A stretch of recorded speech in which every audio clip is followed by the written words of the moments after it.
నమస్తే అండి. విశ్వావసునామ సంవత్సరం రాబోతోంది. అందులో భాగంగా వృశ్చిక రాశి వాళ్ళకి చూస్తే కనుక ఆదాయం 2, వ్యయం 14 కనబడుతోంది.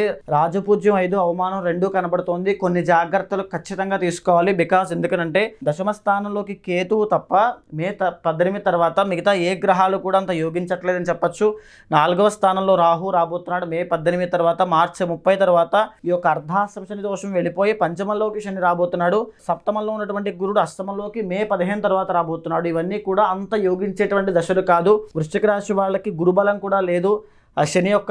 శని యోగించడం లేదు కాబట్టి కాస్త జాగ్రత్తగా ఉండండి. మీ యొక్క వృత్తి వ్యాపారాల్లో అగ్రెసివ్గా వెళ్ళదు. షిఫ్ట్ అవ్వడం కానీ, ట్రాన్స్ఫర్ అవ్వడం కానీ, ఏదైనా మార్పులు చేర్పులు ఈ టైంలో ఎస్పెషల్లీ అస్సలు చేయొద్దు. దశమంలో కేతు యోగిస్తున్నాడు కాబట్టి కొన్ని వృత్తుల వాళ్ళకి మాత్రమే బాగుంటాయి. చేతి వృత్తి వ్యాపారం చేసుకునే వాళ్ళకి మాత్రమే బాగుంటుంది.